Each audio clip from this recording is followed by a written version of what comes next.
Welcome to Bharosa news bulletin. ముందుగా headlines. Telugu రాష్ట్రాల్లోని పలు జిల్లాలలో అర్ధరాత్రి నుంచి భారీ వర్షాలు కురుస్తున్నాయి.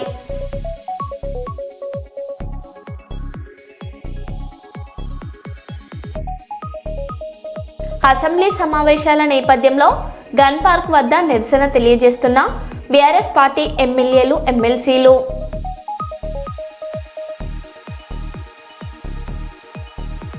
పార్లమెంటులో రైల్వే బడ్జెట్పై మాట్లాడిన మల్కాజ్గిరి ఎంపీ ఈటెల రాజేందర్.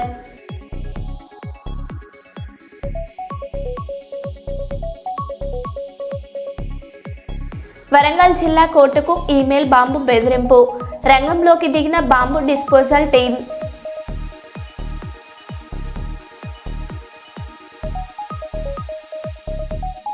హైదరాబాద్లో ఫ్రెష్ చికెన్ షాప్పై సంయుక్త దాడులు.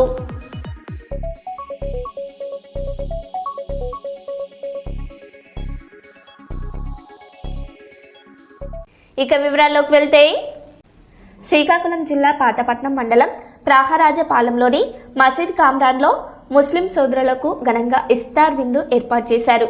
గురువు హఫీజ్ షాజహాన్ అధ్యక్షతన రామరాజ్ చారిటబుల్ ట్రస్ట్ అధ్యక్షులు పారవెల్లి రామరాజు ఆధ్వర్యంలో ఈ కార్యక్రమం జరిగింది. ఈ సందర్భంగా రామరాజు మాట్లాడారు.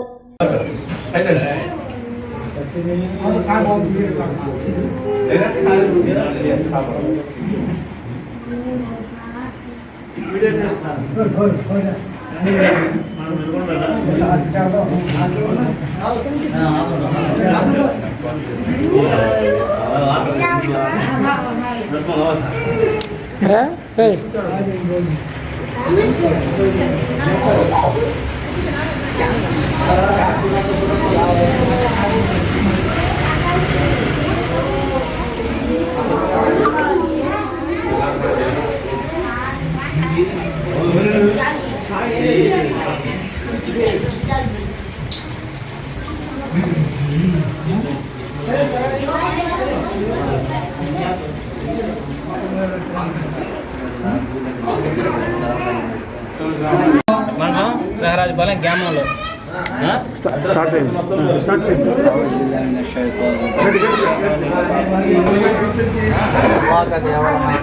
అల్లాహ్ తఆలా మనందరికీ ఈ యొక్క ఇఫ్తార్ విందులో కూర్చే భాగ్యాన్ని ప్రసాదించారు. చిన్న కోడూరు మండల పరిధి రామునిపట్ల గ్రామంలో డబుల్ బెడ్రూమ్ కాలనీలో సీసీ రోడ్డు నిర్మాణానికి భూమి పూజ చేసి పనులు ప్రారంభించారు. సోమవారం సీసీ రోడ్డు నిర్మాణానికి సర్పంచ్ కొబ్బరికాయ కొట్టి పనులు ప్రారంభించారు. ఈ సందర్భంగా సర్పంచ్ బొల్లం భాగ్యలక్ష్మి మాట్లాడుతూ డబుల్ బెడ్రూమ్ కాలనీలో సీసీ రోడ్డు లేక ప్రజలు ఇబ్బందులు పడుతున్నట్లు తమ దృష్టికి వచ్చిందని, దీంతో నిర్మాణం పనులు చేపడుతున్నట్లు తెలిపారు. ఈ కార్యక్రమంలో ఉప సర్పంచ్ శంకర్, వార్డు సభ్యులు, పంచాయతీ కార్యదర్శి కవిత, బీఆర్ఎస్ పార్టీ నాయకులు, డబుల్ బెడ్రూమ్ కాలనీ వాసులు తదితరులు పాల్గొన్నారు.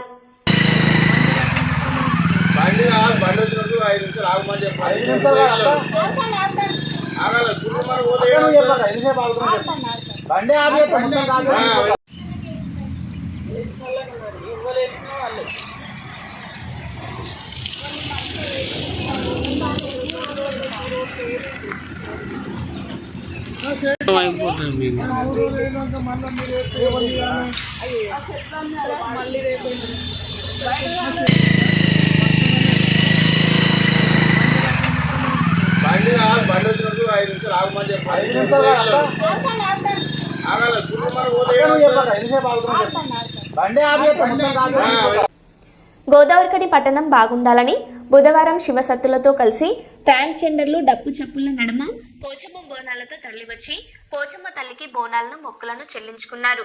ఈ సందర్భంగా వారు మాట్లాడుతూ ఆ తల్లి అందరినీ బాగా చూడాలని కోరుకుంటూ పోచమ్మ బోనాలను సమర్పించాలని, మేమే కాకుండా అందరూ ఆ పోచమ్మ తల్లికి బోనాలను సమర్పించాలని కోరారు.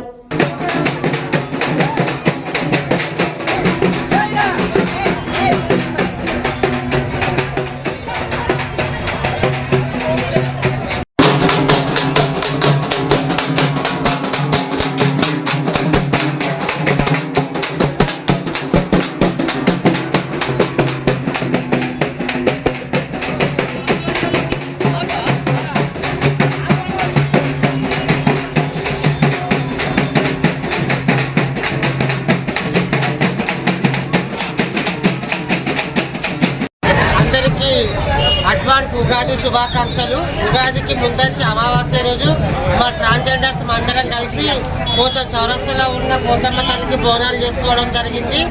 మా గురువుగారైన కామేశ్వర్ గారి ఆధ్వర్యంలో మేమందరం కలిసి బోనాలు చేసుకోవడం జరిగింది. చాలా సంతోషంగా ఉంది. మేమే కాదు, ఊరి కోసం గోదావరి క్షేమం కోసం కోరుకునే మీరు కూడా బోనాలు చేయాలి, పోచమ్మ తల్లికి అన్ని సమర్పించుకోవాలని మనస్ఫూర్తిగా కోరుకుంటున్నాము. హైదరాబాద్లోని రవీంద్ర భారతిలో ఘనంగా నిర్వహించిన ఉగాది నంది పురస్కారాలు 2026 కార్యక్రమంలో రాళ్లకత్వ గ్రామానికి చెందిన ఎన్ఎంఎం యువసేన వ్యవస్థాపకులు నీరుడి మహేష్ ముదిరాజ్ పురస్కారం అందుకున్నారు. సమాజ సేవ, సేవా కార్యక్రమాలు, పలు సంస్థలకు అందిస్తున్న సహకారాన్ని గుర్తించి నిర్వాహకులు ఈ అవార్డుకు ఎంపిక చేశారు. ఈ సందర్భంగా మహేష్ ముదిరాజ్ మాట్లాడుతూ తాను చేస్తున్న చిన్న ప్రయత్నాలను గుర్తించి ఇంత గొప్ప గౌరవం ఇవ్వడం ఆనందంగా ఉందని తెలిపారు.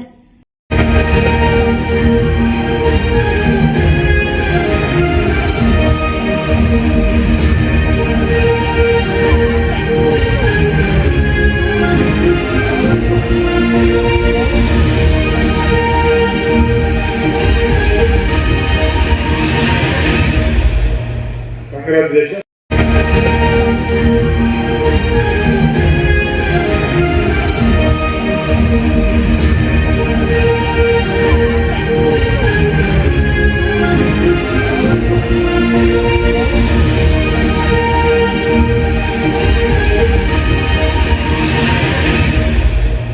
Congratulations. అసెంబ్లీ వద్ద బీఆర్ఎస్ ఎమ్మెల్యేలపై మార్షల్స్ దురుసుగా ప్రవర్తించారంటూ ఆ పార్టీ నేతలు ఆగ్రహం వ్యక్తం చేశారు. సభ్యుల చేతుల్లో ఉన్న మొక్కజొన్న కంకులు మక్కలను లాగి కింద పడేశారని ఆరోపించారు. ఈ క్రమంలో మాజీ మంత్రి హరీష్ రావు చేతిలో ఉన్న మొక్కజొన్నను మార్షల్ లాక్కోవడంతో ఆయన చేతికి గాయమై రక్తం కారింది. మార్షల్స్ వైఖరిపై హరీష్ రావుతో పాటు ఎమ్మెల్యేలు, ఎమ్మెల్సీలు తీవ్రంగా మండిపడ్డారు.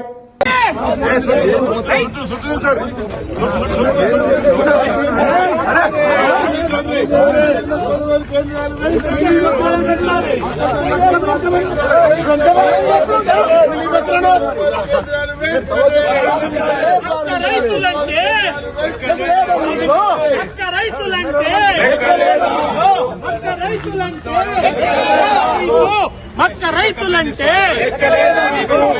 రైతులంటే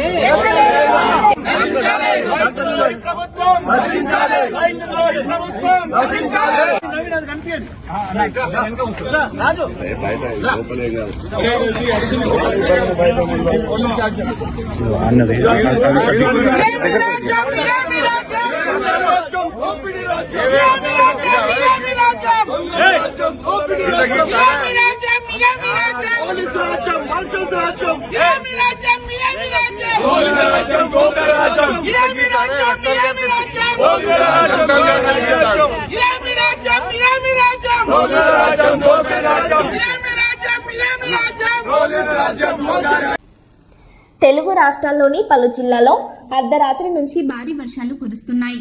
హైదరాబాద్లో ఉరుములు, మెరుపులు, ఈదురుగాలులతో కూడిన వర్షం పలు ప్రాంతాలను తాకింది.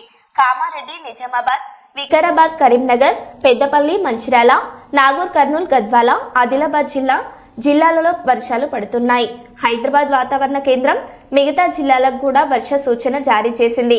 ఆంధ్రప్రదేశ్లోని అనంతపురంలో కూడా వర్షం కురుస్తుండగా మరికొన్ని జిల్లాల్లో అవకాశం మేఘావృతమై ఉంది.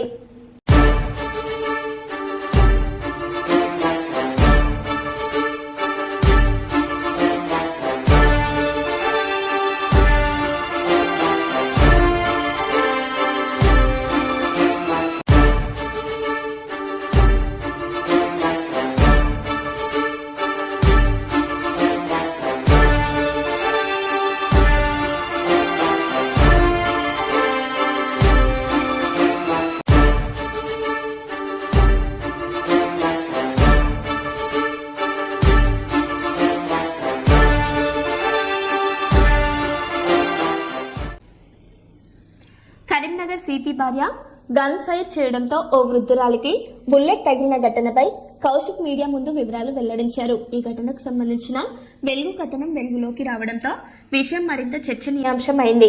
ప్రమాదవశాత్తు జరిగిన ఈ కాల్పుల్లో గాయపడిన వృద్ధురాలి పరిస్థితిపై ఆందోళన వ్యక్తమవుతుంది. ఘటనపై పూర్తి వివరాలు వెల్లడించాలని డిమాండ్లు వినిపిస్తున్నాయి. కరీంనగర్ జిల్లాలో ఎల్గందులో ఫైరింగ్ రేంజ్ ఉంటుంది. ఆ ఫైరింగ్ రేంజ్లో ఇవాళ పోలీస్ ఆఫీసర్స్ మొత్తము ప్రాక్టీస్ చేసుకోవడానికి వాళ్ళ టార్గెట్స్ వాళ్ళవి ఉండడానికి ఆడ ఫైరింగ్ రేంజ్ ఉంటుంది కరీంనగర్లో. ఆ ఫైరింగ్ రేంజ్లో ఫైరింగ్ చేయాల్సింది పోలీస్ మిత్రులు. కానీ ఈడ ఆశ్చర్యంగా ఏంటంటే ఆడ ఫైరింగ్ చేసింది పోలీస్ మిత్రులు కాకుండా సిపి గారు సతీమణి, సిపి గారితో పాటు సిపి గారి సతీమణి, మరి వారి 6 దోస్తులు జలసాలు చేస్తూ ఉన్నారు. ఇవాళ సిపి గారు ఆ ఫైరింగ్ రేంజ్లో వారి ఫ్రెండ్స్తోని, వారి సతీమణితో పాటు వారి 5 ఫ్రెండ్స్ వాళ్ళ సతీమణితో కలిసి 6 వీళ్ళు ఏం చేస్తారు, AK-47 వెపన్తో 10 రౌండ్ల ఒక్కొక్కరు 10 రౌండ్లు ఫైరింగ్ చేస్తారు. SLR వెపన్తో ఒక్కొక్కరు 10 రౌండ్లు ఫైరింగ్ చేస్తారు. పిస్టల్తోని 10 రౌండ్లు ఫైరింగ్ చేస్తారు. అంటే ఒక్క మనిషి 30 రౌండ్లు ఫైరింగ్ చేస్తాడు. ఆడ దాదాపు 180 బుల్లెట్లు, 180 బుల్లెట్లు ఫైరింగ్ చేస్తారు 6 కలిసి.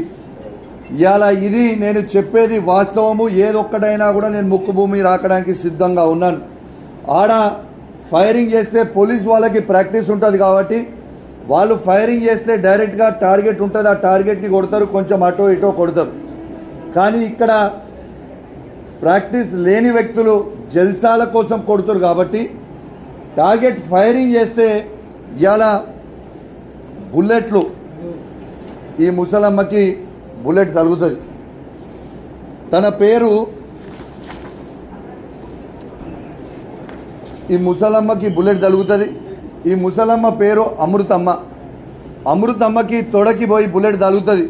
ఆ బుల్లెట్ తగిలిన తర్వాత ఆమె రాయి తగిలింది అనుకుంటుంది, కానీ తగిలింది బుల్లెట్ అనేది ఆమెకి కొంచెం సేపు తర్వాత తెలిసింది. దీంతో పాటు అన్నయ్య తీసుకోండి అంటే దీంతో పాటు ఇగోండి మీరు చూడొచ్చు ఇక్కడ ఈ తగిలిన బుల్లెట్. ఈ బుల్లెట్ ఏమవుతుంది, ఆడ పోయి తగిలిన తర్వాత గోడకి తగిలింది. ఆ గోడకి తగిలిన తర్వాత స్ప్లిట్ అవుతుంది కదా, బుల్లెట్స్ స్ప్లిట్ అయిపోయి ఆ బుల్లెట్ పోయి ఆ అమ్మకి తగిలింది. ఇది మీ అందరు కూడా చూడొచ్చు. ఇది నేను చెప్పింది కాదు, మీ డైరెక్ట్గా ఇది కాంగ్రెస్ పార్టీకి సంబంధించిన మంత్రి వివేక్ గారి పేపర్లోనే దీని గురించి మొత్తం కూడా రాసిండ్రు. సెప్టెంబర్ 23, 2025 నాడు ఇది మొత్తం రాసిండ్రు. ఈ ఇన్సిడెంట్ అయింది సెప్టెంబర్ 22, 2025 రోజు. ఇది చూడొచ్చు మీరు, బుల్లెట్ల వర్షాలు, బోనాలపల్లిలో బుల్లెట్ల గాయం, మీరు డైరెక్ట్గా చూడొచ్చు ఇవన్నీ అని మీ అందరు కూడా విజ్ఞప్తి చేస్తూ ఉన్నాను. ఇలా ఇవ్వండి ఇదే పేపర్ కటింగ్, ఇది కూడా చూడొచ్చు. ఇలా నేను ఒక్కటే అడుగుతా ఉన్నాను, అసలు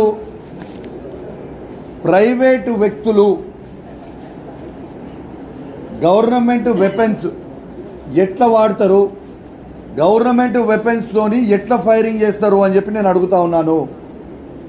సిపి గారి సతీమణి ఫైరింగ్ ఎట్లా చేయడానికి ఎవరు పర్మిషన్ ఇచ్చిండ్రు, వాళ్ళ 5 దోస్తులు ఫైరింగ్ చేయడానికి ఎవరు పర్మిషన్ ఇచ్చిండ్రు, మరి ఇవన్నీ కూడా జవాబు చెప్పాల్సిన అవసరం ఉన్నది. మరి ముఖ్యమంత్రి రేవంత్ రెడ్డి గారు, మీరే ముఖ్యమంత్రి, మీరే హోమ్ మినిస్టర్, మరి ఏమి జరుగుతుందో మీ డిపార్ట్మెంట్లో మీకు ఏమి జరుగుతుందో మీకు తెలియదా అని నేను అడుగుతా ఉన్నాను. తెలంగాణలో మూసీ నది అభివృద్ధి ప్రాజెక్టుపై అసెంబ్లీలో రాజకీయ దుమారం రేగింది. ప్రభుత్వం వద్ద డిపిఆర్ ఉందా లేదా అన్న విషయానికే స్పష్టమైన సమాధానం లేదని బీఆర్ఎస్ వర్కింగ్ ప్రెసిడెంట్ కేటీఆర్ ఆరోపించారు. Musi river development corporation MD సైతం డిపిఆర్ లేదని చెబుతున్నారని తెలిపారు. గతంలో ఇదే అసెంబ్లీలో డిపిఆర్ తయారీకి కనీసం 18 నెలలు పడుతుందని చెప్పి ఇప్పుడు కేవలం 2 నెలల్లో డిపిఆర్ సిద్ధమైందని చెబుతుండడం అనుమానాస్పదమని పేర్కొన్నారు.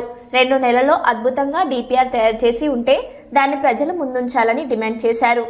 అధ్యక్ష, ఈ డిపిఆర్ ప్రిపరేషన్కే ఒక మెయిన్ హార్ట్ అనే కంపెనీకి ఇచ్చినాం. ఆ కంపెనీ గురించి కూడా నేను ఒక నిమిషం చెప్తా సార్. అది పాకిస్తాన్లో బ్యాన్ చేసిండ్రు కంపెనీని, సింగపూర్లో బ్యాన్ చేసిండ్రు, అట్లాంటి కంపెనీకి ఇచ్చిండ్రు. సరే, వాళ్ళ మీద కేసులు ఉన్నాయి, అది కూడా మంత్రి గారు చెప్పాలా. ఓకే, అందులో ఏం చెప్పారంటే అధ్యక్ష, ఆ రోజు శాసనసభకి ఇచ్చిన సమాధానంలో గౌరవ మంత్రి గారు డిపిఆర్ ప్రిపరేషన్కే 18 నెలలు పడుతుంది అని ఈ సంవత్సరం జనవరి నెలలో మంత్రి గారు చెప్పారు. మరి డిపిఆర్ ప్రిపరేషన్కి 18 నెలలు పట్టే మాట నిజమే అయితే మళ్ళీ ఈరోజు మార్చిలో ఉన్నాం అధ్యక్ష. అంటే మంత్రి గారు సమాధానం చెప్పి 2 నెలలు కూడా కాలే. మరి ఇప్పుడు అకస్మాత్తుగా డిపిఆర్ ఎక్కడి నుంచి వచ్చింది మంత్రి గారు, దయచేసి అది ఉంటే కనుక మీ దగ్గర నిజంగానే కాపీ ఉంటే మరి 18 నెలల్లో అంటే అద్భుతమైన వేగం అది. మరి ఇంత మెరుపు వేగంతో గవర్నమెంట్ పనిచేస్తుంటే మేము కూడా అభినందనలు చెప్పాలి. కాబట్టి డిపిఆర్ 18 నెలల్లో తయారైతుందని చెప్పి 2 నెలల్లో చేసిన ఈ చమత్కారం ఏదైతే ఉందో ఆ డిపిఆర్ దయచేసి సభ ముందు పెట్టాలి, సభ్యుల ముందు పెట్టాలనేది ఫస్ట్ డిమాండ్ సార్. ఎందుకంటే ఇది ప్రభుత్వం ఇచ్చిన సమాధానం. అధ్యక్ష, హన్మకొండ జిల్లా నడికూడ మండలం కంటాత్మకూర్ గ్రామ పంచాయతీ కార్యాలయాన్ని జిల్లా కలెక్టర్ మంగళవారం సందర్శించారు. ఈ సందర్భంగా ఇంటి పన్నుల వసూలు పారిశుద్ధ నిర్వహణపై అధికారులను అడిగి తెలుసుకున్నారు. అనంతరం గ్రామంలోని ప్రభుత్వ ప్రాథమిక పాఠశాలను సందర్శించి విద్యార్థులతో మాట్లాడడంతో పాటు మధ్యాహ్న భోజనాన్ని తనిఖీ చేశారు. పంచాయతీ పారిశుద్ధం, పాఠశాల నిర్వహణపై కలెక్టర్ పలు సూచనలు చేశారు.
హైదరాబాద్లో ఫ్రెష్ చికెన్ షాప్పై సంయుక్త దాడులు. హైదరాబాద్లోని పార్సిగుట్ట ప్రాంతంలో A1 ఫ్రెష్ చికెన్ షాప్పై టాస్క్ ఫోర్స్ GHMC అధికారులు సంయుక్తంగా దాడులు నిర్వహించారు. ఈ దాడుల్లో పలు రోజులుగా నిల్వ ఉంచిన చికెన్ను కస్టమర్లకు విక్రయిస్తున్నట్లు గుర్తించారు.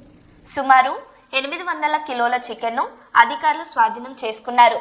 జనవరి నుంచే లైసెన్స్ గడువు ముగిసిన షాప్ నిర్వహిస్తున్నట్లు అధికారులు గుర్తించారు.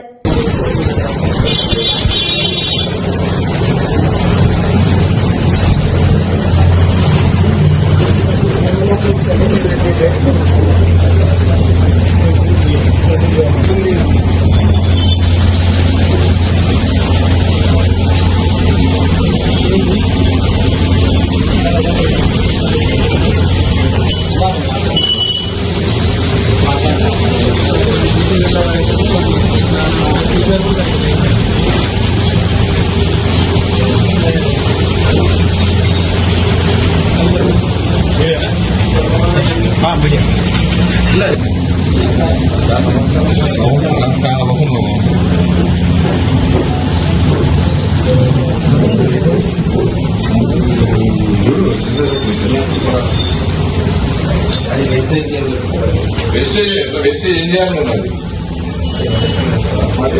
రోడ్డు కింద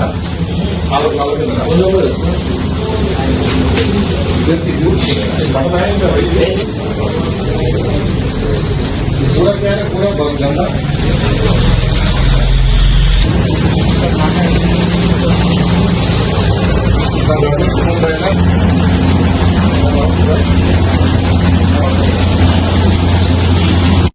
నర్సంపేట పట్టణంలోని 26వ వార్డులో రైతు బజార్ పక్కన కబేలా నుండి పాత సెంట్రల్ బ్యాంక్ మెయిన్ రోడ్ వరకు సీసీ రోడ్డు పనులు జరుగుతాయని స్థానిక కౌన్సిలర్ మండల శ్రీదేవి శ్రీనివాస్ పేర్కొన్నారు. మరి అదేవిధంగా రోడ్డు పనులు నాణ్యత లోపించకుండా నిర్మించాలని ఈ సందర్భంగా కాంట్రాక్ట్ ఏజెన్సీ వారికి తెలియజేసినారు. ఈ కార్యక్రమంలో స్థానికులు కొమ్మ స్వరూప, గుండబోయిన శివకోటి, దోర్నాల శ్రీధర్, నాడెం రామకృష్ణ, సంగ రమేష్, పాష్కంటి రాజు, లక్ష్మీనారాయణ, రామగిరి రమేష్ తదితరులు పాల్గొన్నారు.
కాంగ్రెస్ నేత జీవన్ రెడ్డి ఫిరాయింపు ఎమ్మెల్యేలపై తీవ్ర వ్యాఖ్యలు చేశారు.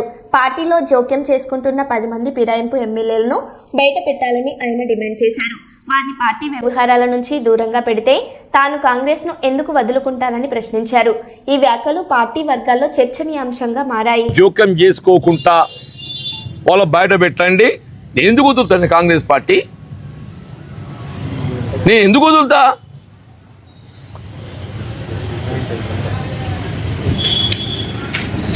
వాళ్ళని దూరం పెట్టడం సాధ్యం అవుతుంది అనుకుంటున్నారు. నేను అన్నగా పరిష్కారం ఉందా అని చెప్పానంటే కాదు బాబు, అది మీరే అంటే ఇది మీరే అంటారు. నా దృష్టిలో పరిష్కారం లేదని ముందే చెప్పా. నేను సోషల్ మీడియాలో మీ ప్రత్యర్థులు మాత్రం ప్రచారం మీ మీద ఎదురుదాడి చేస్తున్నారు. చేయని సంతోషం చేయాల్సిందే కదా బాబు. ఏకపక్షం ఎట్టుంటది బాబు? ఏకపక్షం ఏది ఉండదు. మీ ప్రస్థానం ఫిరాయింపులతో ప్రారంభమైందని ప్రచారం. నేను ఏది ఇస్తుందో 84 November my term was expired. 84 November my term was expired. When I joined into Congress party, I was no more an elected representative of any చట్టసభకు ఎంపిక లేను. కాంగ్రెస్ పార్టీ విషయం కాదు, టీడీపీలో ఉంటూ నాదెల భాస్కర్ రావు వైపు వెళ్ళారు. చూడు బాబు, నేను అది అంతర్గతంగా పార్టీని వీడడం కాదు, అంతర్గతంగా నా అభిప్రాయం చెప్పి నా రిజిగ్నేషన్ గవర్నర్ పంపించినాయా? నా రిజిగ్నేషన్ ఏదైతుందో అన్నాడు గవర్నర్కి పంపించింది. నేను అంతర్గత ప్రజాస్వామ్యం ఏదైతున్నదో నేను బట్టే నాకు కనబడలేదు కాబట్టి ఏదైతుందో దాని కొరకు గవర్నర్ పంపించింది రిజిగ్నేషన్. నాకు సరే, పార్టీ మారితే సరే మీకు గౌరవం దక్కుతుంది అనుకుంటున్నారో లేదంటే న్యాయం జరుగుతుంది అనుకుంటున్నారో ఓకే, కానీ మీతో పాటు నడిచేటువంటి కార్యకర్తలకు, మీ కింద ఉన్నటువంటి నాయకులకు ఇతర పార్టీలకు పోతే న్యాయం జరుగుతుంది అనుకుంటున్నారా? చూడు బాబు, వాళ్ళు నాతో నడిస్తే న్యాయం జరుగుతుంది భావించే వాళ్ళే నాతో నడుస్తారు. నాతో నడిస్తే న్యాయం జరుగుతుందని భావించే వాళ్ళే నాతో నడుస్తారు.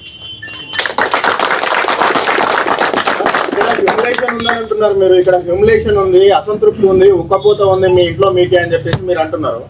మీరు ఒక 43 years ప్రజా జీవితంలో ఉన్నారు. అంత ఎక్స్పీరియన్స్ ఉన్న పార్టీలు కానీ లీడర్లు కానీ ఇతర పార్టీలలో ఉన్నారు. అక్కడ మీకు మీ రేంజ్ గౌరవం దక్కుతుందని మీరు భావిస్తున్నారు? ఆ మాటకు వస్తే రాష్ట్రంలోనే సీనియర్ నేతలలో టాప్ 3 లో ఉంటారు. అవును బాబు, నేను అందుకే అంటున్నా కదా, నాకు పార్టీ వీడడం అనేది ఏదైతున్నదో నేను కోరుకుంటున్నది కాదు. దయచేసి నేను ముందే ఐ వెంట్ ఆన్ రికార్డ్. నేను పార్టీ వీడడం అనేది నేను ఎంత హ్యూమిలియేషన్లో, సఫకేషన్లో ఆ నిర్ణయం తీసుకునే పరిస్థితి ఏర్పడుతుందో అని చెప్పా. నేను ఎవడు కూడా 4 దశాబ్దాల అనుబంధాన్ని వీడాలి అని చెప్పి కోరుకోడు. అటువంటి పరిస్థితి ఏర్పడితే అది బాధాకరమే. ఆ బాధకి ఉపశమనానికి ఏదైతుందో when there is no other option sir మీకు 10 జనపద్ వెళ్ళడానికి వితౌట్ అపాయింట్మెంట్ జీవన్ రెడ్డికి అయినా కూడా ఎందుకు మరి జనపద్ వెళ్ళలేదు, ఈ సమస్యలు చెప్పలేదు అంటే అక్కడి నుంచి ఏమన్నా రెస్పాన్స్ లేదా సార్? మీరు సరే నువ్వు ఎట్లా కూడా కట్టరా నాయన, అది నువ్వే చెప్తావు ఇది నువ్వే చెప్తావు, నీకు తవ్వ తెలుసుగా ఎందుకు పోలేదు అని చెప్పాలని నేనేం చెప్పాలి? రెస్పాన్స్ లేదా సార్? అరే అన్ని నువ్వే చెప్పినాక నీ ప్రశ్నకు నువ్వే జవాబు చెప్తున్నావు. అక్కడి నుంచి రెస్పాన్స్ రాలేదు సార్. నువ్వు నీ ప్రశ్నకు నువ్వే జవాబు చెప్తున్నావు. నేను అడుగు ఢిల్లీ పోయే ప్రయత్నం నేను ఒక్కడి బాబు. తెలంగాణలో కాంగ్రెస్ ప్రభుత్వం ఏర్పాటులో మరో బులెటిన్లో మళ్ళీ కలుద్దాం. Stay tune.